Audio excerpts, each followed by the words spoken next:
Ninja art, giant expansion. What the hell was any of this? Nah, I'm joking. What's good, mother people? Welcome to the Morphin Network. We are doing, well, Gavan with the Super Metal Hero podcast. I'm tired, but we're still talking about episode 13 of Super Space Sheriff Gavan Infinity, the Gavan Kidnapping case. Yes, indeed. But, before we start, moment of silence for Kenji Oba. He will be missed.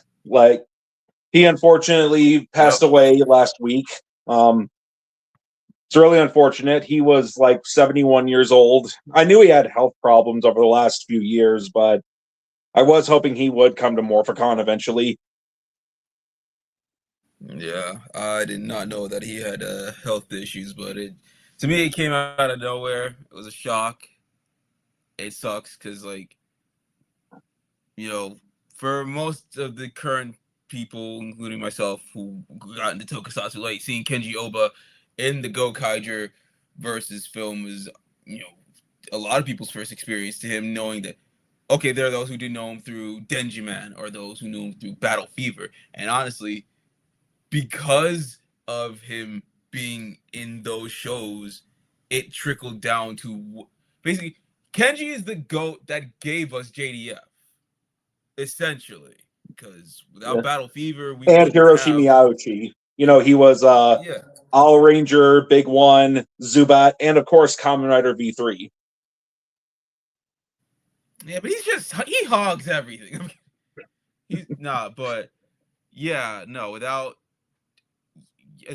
any of that, we wouldn't have what Super Sentai became to the point where we got Power Rangers, and you know what I mean. Basically, Kenji Oba, the GOAT of GOATs in tokusatsu, and well, I was gonna save this for the end, but I guess right now it's good as ever. Along with telling your thoughts of this episode of Gavan, you can also give your thoughts of Kenji Oba, whether it's through the original Gavan Type G films, Gokaiger, or even the Denji Man, Battle Fever. Hell, seeing him, 3 versions of him in the Gokaiger movie is honestly trippy. And that was one of my first introductions to him. And I'm like, okay, I see the vision. I get it now because he was also a Sentai guy. It's pretty cool. Yeah.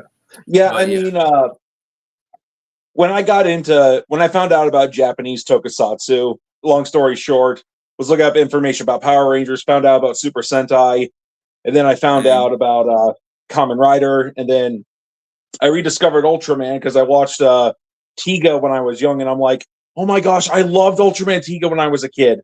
Then, naturally Godzilla and Metal Heroes, and I'm like, so VR Troopers and Beetleborgs, that was a Japanese show too. That makes sense. Yeah. But at the time in the late 2000s, because I found out about Sentai in 2006, and then found out about the other Toku properties, for lack of a better term, in 2007. So I wanted to check out Metal Heroes, but none of the shows were subbed, at least none that I could find. So then when Gokaiger versus Gavan was announced, I thought to myself, I don't know anything about Gavan. I need to check this out. So I did find the episodes on VO back in the day, but like I said before, they had the worst Hong Kong subs I've ever read. Yeah, the most I knew Metal Hero at that point, I was barely a year in. And the most I knew about Metal Hero was the Beetleborgs and VR Troopers and seeing their Japanese counterparts. I didn't know about the OG like that. Yeah. And something? Despite how humorously bad the Gavan and Charivan Hong Kong subs were, Shider's was all right, but still a little off.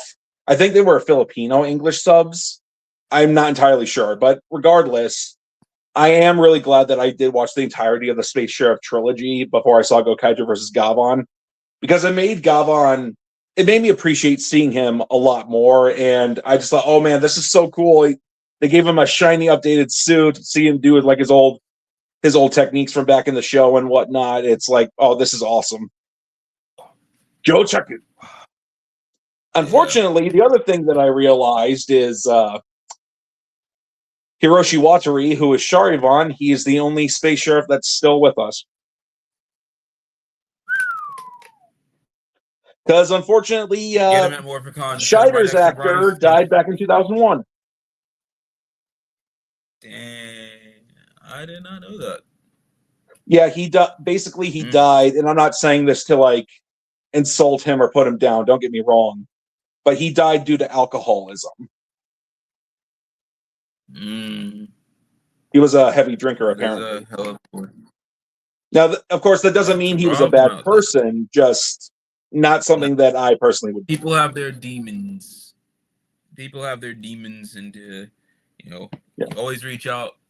Especially now, people want to remember Kenji. Especially those who knew him. Again, I'm new to this still. People who knew him longer. It's like, it's good to connect with your loved ones. Even if you haven't seen them in a while, friend, family, distant relative, don't matter. Reach out, tell them you love them. If you're ever going through your demons, reach out to them. Come to the Lord Jesus Christ. Cheesy as it sounds, the power will protect you, and that power is togetherness. Yeah. Also, get this. The only thing God gave to Zordon. Yeah. Also, get this. For those of you that didn't know, the actor who played Scheider back in the 80s is Hiroshi Tsuburaya, who is the grandson of Eiji Tsuburaya, the creator of Ultraman. That's just the ultimate form of nepotism. That's why he did it. Or no. He wanted to go against the family name. He's like, I don't want to be an Ultraman. Screw you, old man. I'm gonna be a metal hero. I'm gonna do my own thing. Oh yes. Scheider is still the weirdest tokusatsu I've ever watched, and I mean that in a good way. The whole show is an acid trip. Yeah, it was the 80s. Yeah. So acid would have been involved. Yeah. Well, it's unfortunate that Kenji Oba and Hiroshi Tsuburaya aren't with us anymore, but hopefully Hiroshi Watari, aka Charivan, he's like in his late 60s, early 60s, something like that. So hopefully he still has, a good, long, full life. It'd be awesome if he came to Morphicon too. Because not only is he Charivan, he's also Spielbahn. So it's like if we get him there, we have both JB and Spielbahn. Ooh. That would be cool. Would be cool. But let's get to Gavan Infinity, which honestly, after watching this episode, it made me appreciate last week's episode a bit more. Because of that episode had to Digimon airing literally at the same time. This episode took from one of my new favorite shows and one of my new favorite hyperfixations, School Spirits. And it's getting its 4th season. I don't watch it on Paramount Plus because screw Paramount. But, basically, shout out to my art friend Ton for getting me into School Spirits because basically how she described it as Power Rangers with a dash of Scooby-Dooisms. And I fell in love ever since. I know we compared a previous episode, I want to say, of either Zetz or Gavan, comparing it to School Spirits because I just watched it at that point. So I'm like, okay, I see the similarities there. This is literally beat for beat, bar for bar, word for word. And every shape of the word is a reference or literally just plot as School Spirits. So, spoilers, it's 3 seasons in, so if you haven't watched it, you have a ghost who cannot be seen, but then the main character can see the ghost, and they're like, holy crap, you can see? Runs through them and takes over their body, and then decides to just go on a spree to live the life that they wanted to live when they were alive, or to relive in the new person's body. Again, spoilers for the first season of a show that's been out for a couple years now. That again, it's getting its own 4th season. If you haven't seen it at this point, then what the hell are you doing with your life? Go fix that. Watch this. Go School Spirits, and then go watch some Gavan. OG. But yes, literally. But to get to that point, we have Kiki and Koto. You already know what they do. They in their usual shit. Kiki over here just working, eating a power bar, which hurt a little bit because that's hella relatable. Just working nonstop, just eating a power bar to get through the day. Oh my god. Called out. I feel seen, but called out. But yeah, you know, it goes over here and be like, hey, you gotta have a healthy meal. Which is fair. I don't know the meal that she picked. A healthy alternative meal? I mean, chicken katsu is good, don't get me wrong, but maybe the rice is good? Maybe. I don't know. Maybe good protein. But yeah, so they have their usual spat. Kiki's out shopping for food, and then all of a sudden, boom, she sees this ammo gear and sees the ghost. And she's like, oh, I'm going straight Doc Ock up in your Peter Parker. Spoilers for Superior Spider-Man, which has been 12 years, maybe more. About 14 years? Something like that. 14 years. So if y'all don't even know, so if y'all don't know the plot point of Spider-Man, basically Doc Ock took over Peter Parker's body because Doc Ock was dying. Took over Peter's body, and then Peter was just in the back of his own mind while Doc Ock was running the show. So basically, yes, take the plot of School Spirits, add a little of the Superior Spider-Man with some Toku insanity, and that's what you get in this episode. So, yeah.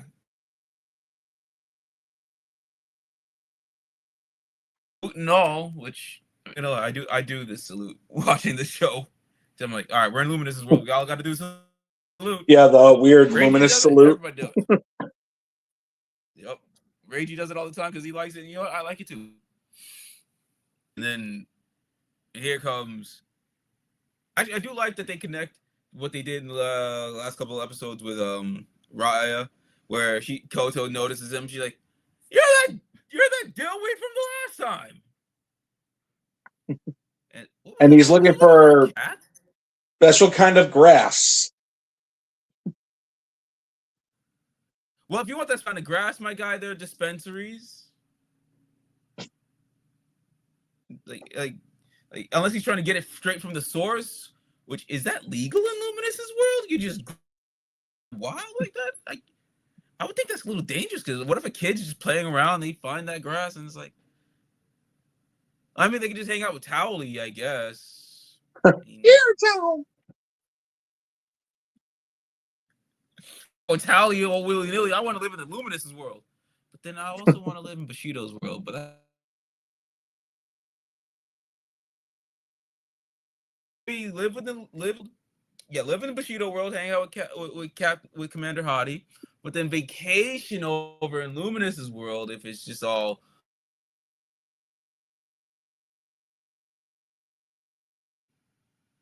But then be so tripped out, go to Gavan's world just to be like, whoa, talking ants. Why is that one wearing a metal suit, bro? Yeah. Well, you see, that's what happened to Flick after, A Bug's Life. He needed a job, so he became a space sheriff. Hey, man. What are you gonna do with your life? You gotta. Yeah, he's like, oh, you gonna listen to that guy, Flick? Really? This guy? Nah, I'm on my own, man. Started a whole new colony. Yep. Why should we let you be a space sheriff? I saved my whole colony from tyrannical hoppers. You're in. Yeah. Oh man, but yeah, no. Basically, Raya's asked to help out, look for Kiki, while this ghost is having the time of her life. Just, I thought the modeling montage would go a little bit longer, but I guess we needed more time for ninjutsu shenanigans. But I'm glad that they did. I'm glad that Gavan Raya is a recurring character, because at first I honestly thought that he was going to be in like a two-parter and then maybe show up in like the final episode. but I'm really glad that I was wrong about that. Now he's our 6th Ranger, if anything. I still want to see Gavan Talder. Yeah, I definitely want that the most. But I want him in more than just one segment of the end credit scene. That's it. Like, you just get that one bit. It's like, that's that 6th Ranger syndrome I'm not liking so much. It's like, you put in this work to film with the main cast because you're promoting with them. They're the money. You know you're going to have a new hero. Make sure you have the footage. Have them feel included. Not just like, oh, that's just a spare. What are they, Cedric Diggory? Kill the spare! No. I'm tired of this. I'm tired of this disrespect to the 6th Rangers, to the secondary, the tertiary riders. Like, come on, they need love too. If you're gonna promote them properly. But whatever. Yeah, no. Basically, he's out here tasked to help. He's over here carrying Koto, doing ninjutsu, sliding through an office, just like in the Jiraiya opening. Walken's weapons of choice. Like, this literally, like, man's over here just sliding through, and they're just like, huh? Like, the only thing I could think of that was with Christopher choice music video. Just random office. Okay. Well, that happens in the Sekai Ninja Senjuraya opening too. Except he slides on, his chest, and then everybody in the office is just looking over like, huh? What? Now I gotta see this. but then that's a good callback. I'll give them props. Like, I think that they knew, we're definitely gonna have fun with this. So, you know what? Fair play on this. Fair play for this episode. But yeah, no, this woman is back at this. She goes to this tea shop that she went to when she was alive because she, had this thing with the. I can't call him bartender, like shop owner, worker there, I guess. Your shop owner or whatever. Like, she had a thing with him, but then she sees this guy that looks just like him, and she's basically, hey, remember this? Remember it's me. He's like, I don't know who you are, and she's just like, off of that, she just crashes out. Which, I guess I get it. Because it's like, you had this memory. That's what's keeping you around. That's your unfinished business, a la Casper. And then you see this person, you think it's always just him. He stays young. Come to find out it's not even him. So here she is crashing out, and then I feel bad for Reiji. This is the 2nd episode. He's just taking the back seat. He's not even the focus. He's just like, he's just there. Yeah, he doesn't come in until like halfway through the episode. Yeah, it's like, yo, what the hell? Why is my man Reiji just like? I mean, I get it. This is more Raya getting acclimated to the rest of the cast, but that's my one takeaway of that. Why are the other Gavins not interacting with each other before they interact with Raya? Like, I understand we're ending the series quickly, but like, still, like, all right, you guys are going on. This is some real Saban type of planning on their part. Saying, if this is what you all want to do, fine. But yeah, no, like, I don't even know what the hell's going on. I'm gonna be for real. Kiki's over here, just again, backseat of her own mind, trying to figure out what's up with her. This woman trying to help her solve her unfinished business, but also over here doing an equation in her own mindscape void. I'd say how. I don't know, Toku logic. Yeah, she finds out that, I get it now, because she's actually not a ghost. She's like a spiritual alien thing. So I guess she's Astral from Yu-Gi-Oh! Zale. I guess. So she finds out that 1 year on her planet is the equivalent to 100 years on Earth. So Dragon Ball logic, room of spirit and time and whatnot. Okay. But yeah, like, honestly, the combat was cool. The takeaway is just Gavan Raya going full kaiju. He becomes Ultra Gavan Raya. He's like, I'm sorry, I literally said, what in the Naruto am I watching here? Someone just take a bag out of Choji's playbook. Body expansion jutsu! And just... No, Gavan Raya, he pulled a reverse Hiroshi Tsuburaya to where he's the grandson of Agent Tsuburaya, but he didn't become Ultraman. He became a metal hero. So now we have a metal hero becoming an Ultraman. That, you know what? Fair play. Fair play. And then that's what got Kiki going all like, oh my god, that's so cool! She's so easily excitable. That's the only reason why she got to this mess in the first place. She's like, oh my god, ammo gear! Boom! School spirited. What do they call it? Peyton listed? I'll workshop it. But yeah, her excitement got her into trouble, but then at the same time, her excitement saved her.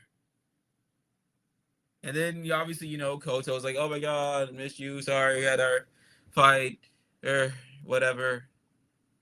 Meh. But nah, when she transformed and started using those weapons, I'm not gonna lie, she cooked with that. She cooked with that.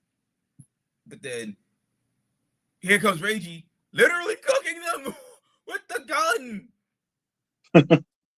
Which I'm not gonna lie, that was pretty cool. It's pretty cool.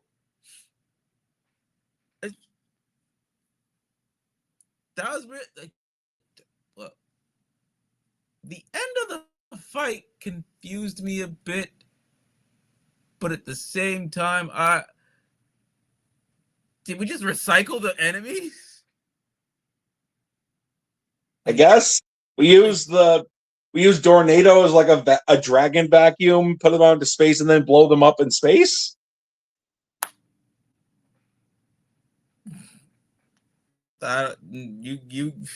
You got it there, Gavin. You got it there. Fair play again. Fair play. What?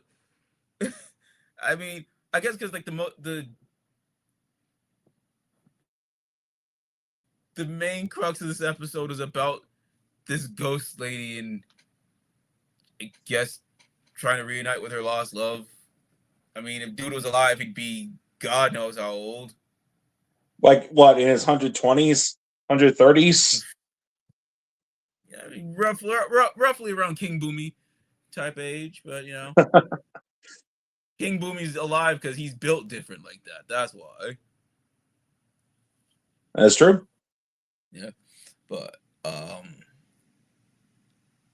yeah, no, it was sweet. I'm not even thinking that was a sweet moment. And then Raya discovers, hey, this is the herb that I've been looking for. And then they're all like, you were looking for mint? We've got that all over in our universes. So like as soon as they I don't know, it's like right after they introduced him and once he got his sister back, now he's just become, I don't know, eccentric? That's not the word. For now I'm gonna say eccentric. A bit, out there. Like, is that always how he was? You just locked in just because his sister? Or is it like he has no purpose now, so it's just like he's just a blank slate? What are we doing here with Raya? Like, well, as long as they don't do character assassination. Oh god, no. Because who did get terrible character assassination in Toku?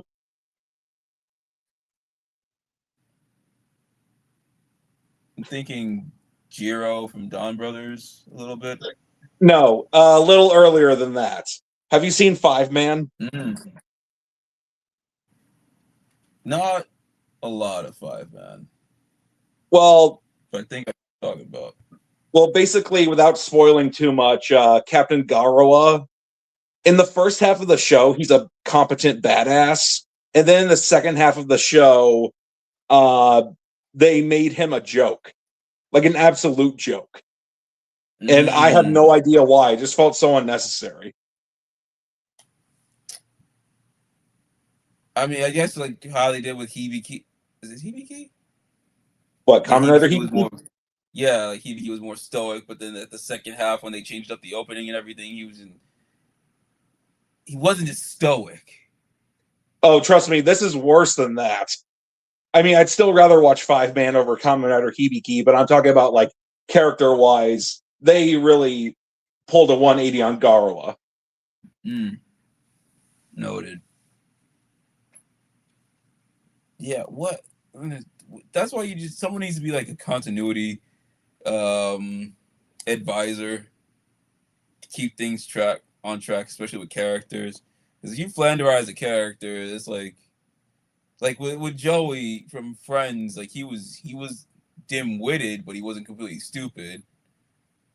And yeah, he was about food, but not like to the point where he was at the end. Basically, yeah, like you keep the show going to a point, have a character just change up, and it's like, yeah, it's like what they were, but it's like again flanderized.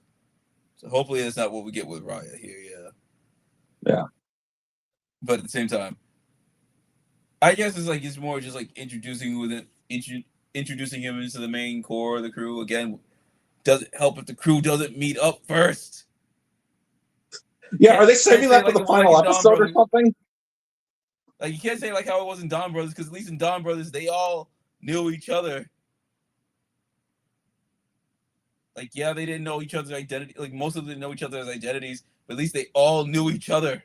Even when we had Jiro come in, they all knew each other. This is ridiculous. But then you got at the end, Kiki and Koto back at it again, just arguing. Ryan's just like, Ryan and Reiji just there, and Reiji's just like, hey man, I was barely in this episode. This is normal, okay? Oh no, then the after credit. I don't even remember what they were talking about, but all I knew is that the way they shot this scene and the way they acted, I was like, next episode's gonna get crazy. Yeah, they were talking about that black void thing that's got like some sort of evil being in it, to where I'm still thinking, is it Dawn Horror? Maybe, maybe not. We'll see. All I know is that next week's episode is gonna be Death Gavan related. Which I'm kind of curious to see how Ryo is gonna react to the Death Gavan stuff. So that's gonna be cool. Yeah. But all in all, I'm gonna give this episode a 10, but that's just because my bias towards School Spirits, and I'm actually gonna up my score from last episode because it made me, again, BS aside, it made me appreciate that episode. So this episode did that. So yeah, reference to School Spirits, Superior Spider-Man, cool action, giant Naruto jutsus, and you made me. Don't you mean Ultra Metal Hero? Yeah, Ultra Metal Hero with ninjas. But yeah, good stuff. So yeah, solid 10 for me just because of all that craziness, and because we're finally done with the Raya introduction filler, and we're getting into the main stuff. I'd give it a 9, like a good high 9. Good episode, good moments, more Gavan Raya. Really love that suit design. Yeah, fun episode overall. I think, yeah, all the suits in this series is really good. Oh, definitely. But what do you guys think of this episode? So comment. Oh, we got some stuff. We got a lot to talk about here.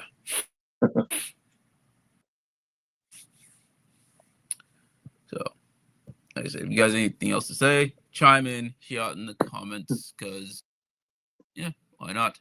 You have a voice, so let your voice be heard. Alrighty, well, let's look at the comments. Let's see. O's Z's, I mean triple O XYZs. No, wait. Once again, I can't English. This is going to become a recurring trope, isn't it? We're going to call him O's. So O says, I appreciate that Kabuto and Seed paid their tributes to Oba-san during the Ryuki, and you guys doing it here too, especially on the Metal Hero show. Hey, man, Indeed. Kenji Oba, if we were still doing Sentai, best believe we would do the same thing. He transcends tokusatsu. Well, not only was he Battle Kenya, Denji Blue, and Gavan, he was the second suit actor for Aka Ranger and Go Ranger. No shot. Yeah, like Kazuo Nibori was, I think he was Aka Ranger for like the first 65 episodes. I know it was like for the first majority of the show, and then for like the rest of it, Kenji Oba suit acted Aka Ranger. That's crazy. So technically, he is the first Red Ranger ever. He's the first Metal Hero and the first Red. He's the first Metal Hero, the first Red. That's cool. Well, you know what else he is? He's also the first Black Ranger in Sentai. No, he is not green. I really don't get why Toei sometimes considers Battle Kenya a Green Ranger, but okay. Because they don't want to face that allegation. They don't want to face the racist allegations. We have a communist as the Orange Ranger in Battle Fever. He's got the hammer and sickle on his chest. Well, technically, that was the 70s. So, True. It's not excusable, but it was pre-Gulf War. So, my first exposure to Oba-san, period, was Kill Bill. Ah, yes. But my first Toku exposure to him was Don Kondo and Geki Ranger. Ah, yes, John's dad. It would have been cool if we got a white repaint of Geki Red. Yes, John's exactly. Dad. Oh my God, he was Geki Red's dad. Oh my God, how did I forget? And I binged Geki Ranger so much, but it's been so long. I have a French poster of Geki Ranger, for God's sakes, but that was before I even knew about it. Geki Ranger was my first Sentai. Gee, on a technicality, mine's too, without even knowing about Sentai.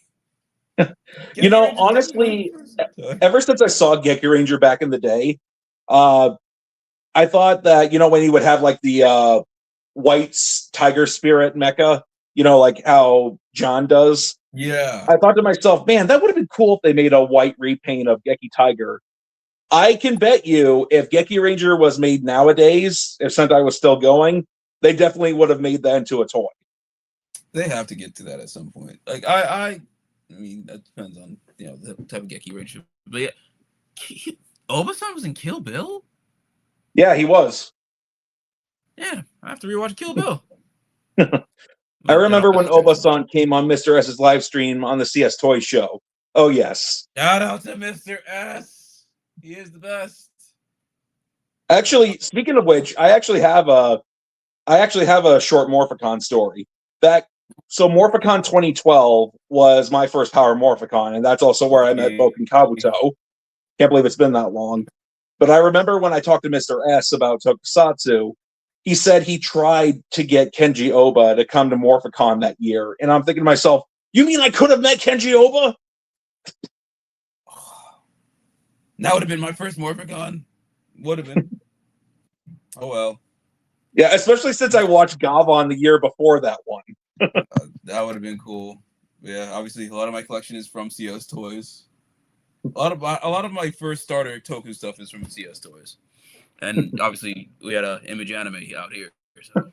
Geez, I go way back. My first Toku toys were from Toys and Joys. If anybody remembers that site. Oh, wow. I still can't get over Grimlord wearing shorts in VR Trooper's second season. They look neither comfy nor easy to wear. It was the 90s. He was just like, hey, totally radical. Yeah, imagine a Japanese Toku fan watching VR Troopers and being like, wait, hang on. Metalder, Spielbahn, and Diana are teaming up. Metalder becomes Scheider, and God Neros is in charge of Fuma now. they would have lost it and be like, "What? Boycott this? We're done with you people." Fair. Oh, fair. Yeah, and then they watched Power Rangers, and they're like, "Why is Kiba Ranger and the Jew Rangers piloting the Cocky Ranger mecha? And why is there a Six Ranger for Go-Go 5? And why is there Geki cyan, green, and black now?" I miss Gavan. I'll give Gavan this. Seeing it, I want to see how Raya would react to that. I need to see that. Gavant is amusing. I also miss Yusei Fudo from episode 2. I miss Yusei Fudo in general. Gosh, 5Ds was so good. I need to watch 5Ds again. Yeah, I might. No, I'm on a Digimon kick. I'm a Yu-Gi-Oh guy, so yeah. I know I'm on an old Digimon kick. I'm already obviously watching the new episodes and reviewing the crap out of them, but I'm on an old school Digimon kick. But yeah. Yeah. Still. I want Juko-G. I like that name. Juko-G Kabuto. that actually fits better. Juko-G Kabuto. Let's make him blue and gold. Yep, instead of just instead of G Fighter, or make it a duo, G Fighter and G Kabuto. What else we got? Yep. Bulk Skolovich. Bulk Skolovich still chirping it in for the screen time less than Bakura.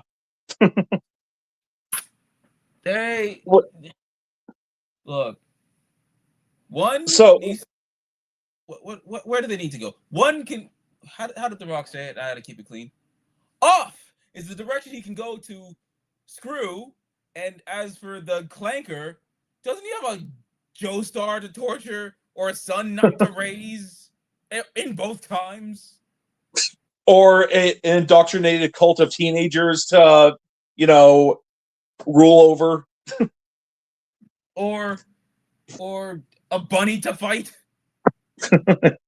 Yeah. Now, by Bakura, are you talking about Rika Matsumoto? Are you referring to like Bundario Bunderis or something?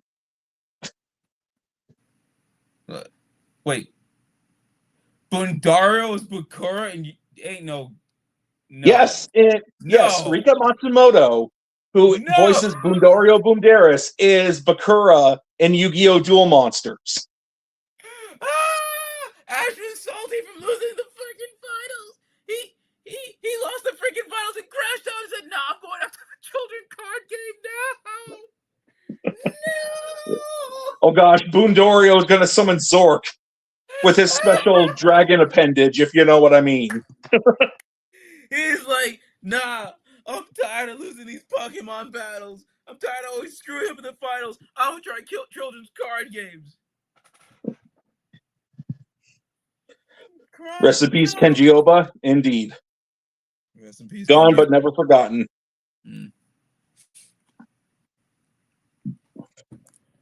I actually just started watching BR Troopers. I am 5 episodes in, and it's certainly something. I mean, yeah. I don't know. For me, I dug it. The nostalgia's there for me, and also Caitlin Brown. Yeah. I actually did meet her last year. Lucky. Hey, meanwhile, I finished Kabutak yesterday, and that show was totally fun. Yeah, How? I wonder if Discotech will eventually release Kabutak and Robotech.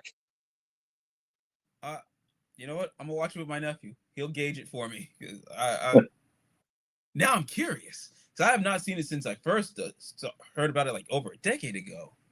Yeah, I couldn't do it. You know what? Times change. Times change. Well, I know Kabutak was really popular in China back in the day. As was Ultraman Tiga. In fact, Ultraman Tiga, my boy, by the way, he's still an icon over in China. China loves their tokusatsu. Yep. Gotta feel bad. Well, they have Armor Hero too, so. Gotta feel bad for Kunai. He's lonely as Reiji. He has Setsuna, and Koto has Kiki. Yeah, he's just trying to find his one. That's why he's inserting himself in between Reiji. So basically, it's a love triangle with those two, or those three. Kiki and Koto got their own thing going on, but if anyone gets near Kiki, Koto will basically put them on a t-shirt. She's like, keep your BL stuff over there. You come near Kiki, I will pack you up.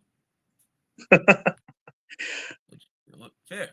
I actually really like VR Troopers. It was unique in how they combined not one but two different shows, and hang on. Like the Come on. Oh, the suits are obviously Metal Hero suits. The virtual world suits that those real Mighty Morphin suits. Oh yeah, where they reused Mighty Morphin Red's helmet and just repainted them. Even I couldn't jive with any of that. Even as a kid, I was like, "What is this?" I guess at first it's just like, yeah, it's whatever. I'm watching VR Troopers, but then I get older, I'm like, what? Why? Couldn't get the suits, so it's not like they couldn't get the suits neither. They could have gotten them makes no sense. Come on. We know that they made those spandex suits with the Mighty Morphin Red helmets just for extra toy sales. Yeah, those are toys. Shout out to, I think it was Dumb Jake that did a more retrospective on those toys a few months ago. Yeah. Garon? Do you mean Garawa, or I don't know, maybe he said something in a later comment. I like the Metalder and Spielbahn suits more than the Jew Ranger suits. Hey, same here. Doesn't mean I don't like the Jew Ranger suits. I just really like the Metalder suit looks awesome. Spielbahn looks awesome. And the main suits over those. Yeah. Yeah, I'd rather. Yeah, and plus, Spielbahn's Arc Impulse, aka the Laserlance Command, still one of the coolest Toku finishers I've ever seen. Just. Yeah. Oof. He had the double-sided lightsaber before Darth Maul. Oh, snap! Yeah. And the three protagonists felt more relatable than the season 3 cast of MMPR, except for Adam. He's still the golden boy. I mean, who doesn't like Adam? That's our boy right there. That's Ichigo Kura freaking Saki. That's Kamen Rider Forze. Like, literally. Yeah. Well, and okay, I watched it in Japanese, but I do know that he's Lelouch in Code Geass. And of course, he got to be the English version of Ultraman Blazar. He did Power Rangers, Ultraman, Kamen Rider. He's just missing Godzilla. Yeah, have Johnny Young Bosch be in a Godzilla movie. That'd be awesome. He's missing Godzilla and Metal Hero. I've still got nothing new to say about Infinity. It's just a nothing burger for me. It's watchable, but it's doing nothing to feel like it's a new franchise to me. I can see that.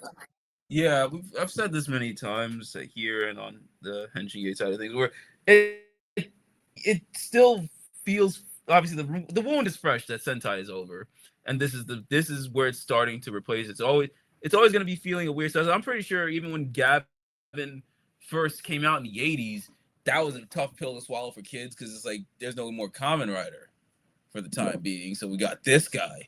Like, who the heck is this guy? But ended up being a legend. And yeah, for Gavan Infinity, that was a bigger pill to swallow for most people, because you're coming off of Super Sentai after how long, and then you're rehashing Gavan. Yeah, I mean, you picked a good one to make your first. Are you talking about Geki Ranger being my first Sentai, or Gavan being my first Japanese Metal Hero show? Because either way, it's like I agree. Yeah, because both those shows were fantastic. Yeah, no, because Geki Ranger is obviously iconic. Obviously, I have a tattoo because of it. Geki Ranger being my first Sentai through visual, just through a poster, then Shinkenger being my first series to watch is not a bad way to start. Not a bad way to start.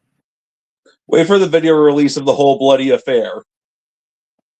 Of what, Kabutak or of Kill Bill. I did. Kill Bill. That's right. I did not get to see it in theaters. I wanted to go see the whole bloody affair, but I actually do have I have both movies on DVD, so I can just Toys and Joys was a site I ordered from once. The product quality they gave me did not match the high price, so I never went back. Yeah, that was the unfortunate part about Toys and Joys back then, is that they could be really expensive. Not only that, their customer service could be a little better at times. I remember there was usually when I did order from them back in the day, I was a teenager when I ordered from them back in the day. Yeah, I remember I ordered one thing. They gave me the wrong toy, so I had to send it back. And then when the first Black RX figure art came out, when figure arts were really anorexic, I ordered the Black RX one, and it took like 5 months to get to my place. 5 freaking months. I bought mine through Image Anime because they were New York based, but I ran into them at a convention for us on the East Coast called Anime Next, and they had Black RX. And I'm like, Masked Rider. I've had them. Yeah. Although back in 2008, that was my 15th birthday. Before that, my dad went over to Hawaii, so he actually went over to Toys and Joys when they were still there. And he got me a bunch of tokusatsu toys from there to bring back for my birthday that year, which was awesome. Lucky. My dad just brings me a poster of my dad. I love Yu-Gi-Oh! As well. It's my favorite manga series today. Yes! A man of culture! Yu-Gi-Oh! Is a dope manga. Yu-Gi-Oh! Because Yu-Gi-Oh! I got into manga because of the Scholastic Book Fair had Shonen Jump on it, and it had Yu-Gi-Oh! On the cover, and I'm like, I'm watching Yu-Gi-Oh! The anime. I'm digging it. Yeah, here we are. Yeah. Oh, yeah. Geez, you know what? It's actually been 15 years now since I watched it in Japanese. Because in early 2011, I decided, I know it's long, but I'm going to watch every episode because I feel like I'm missing out. I want to see how the original context was. And then I fell in love with it all over again. And it was 15 years ago at this time that I finished the whole thing. I can't believe that. 15 years watching the original Yu-Gi-Oh! 15 years of fully indoctrinated into tokusatsu. But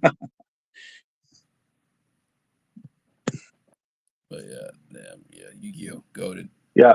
Matsumoto took over Bakura in Battle City Plus as the original VA died. That is true. Oh. Yeah, because in like the Duelist Kingdom arc, they had a different voice actress for Bakura, and then Riku Matsumoto became the voice for Bakura onward after that. So Ash turned into a demon even more after losing the tournaments in Pokemon. He's like, I'm going to join Battle City and just be a whole menace. Yeah. And then I'm going to kill Bandikeet's goons. Jesus Christ. I think Ash had some PTSD from dealing with Americans' Pokemon. I was like, nah, not this time.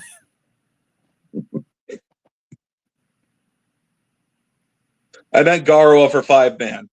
Okay. That's what I thought. Yeah. I really don't get why they made him into a joke in the second half of the show, but, it's been over 25 years. No, not 25 years.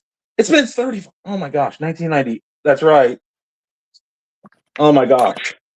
It's been over 3 decades since 5-man. So that show's a few years older than me. That show's a year older than me. I was born in 93, so Die Ranger is my birth year Sentai. Geki Ranger. That's what I thought. Man. I'm a jet man, baby. All right, well, that is all the comments. Well, that is all the comments, so let's wrap this up quick. Oh, wait, got one more. Oh, I got nice. I assume that you mean not Geki Ranger, Die Ranger being my birth year Sentai. Yes, indeed. I mean, Car Ranger is my favorite Sentai, first and foremost. My younger brother, he was born in 96, so Car Ranger is his birth year Sentai, but, I love Die Ranger too. It's in my top 5. Yeah, Die Ranger is dope, but right. So before we get, I'm pretty sure you guys saw the interview yesterday with Danny Ewing, RPM Black. What if I told you that's not the only Black Ranger we got on the channel? We've got Dino Fury / Cosmic Fury Black. Was he? Yes. Mr. Yes. Robot Arms himself, Chance Perez, next Monday here on the channel. Lucky. I feel like I had a question for him, but I forgot. But if you guys have a question for him, you should tune in. You can ask in the comments. Yeah. Alrighty, so upcoming conventions. We've got a Robo Toy Fest that's coming up at the end of this month. And come on, it's not showing up. Come on. Anyway, end of this month, Robo Toy Fest at the Burbank Marriott Convention Center. It's a beautiful convention center. And then we got Power Work on the end of August at the Pasadena Convention Center. Be at Power Morphin Con because it's going to be more phenomenal. Yep. And of course, we do Kamen Rider Ryuki, Kamen Rider Zets. We're going to do Ultraman Cosmos in a few minutes. 10 minutes. And we also do Super Space Sheriff Gavan Infinity. We hope you guys enjoyed. We always have a great time here. So, Jochak Seo Uchu Keiji Gavan, and rest in peace Kenji Oba. You'll never be forgotten.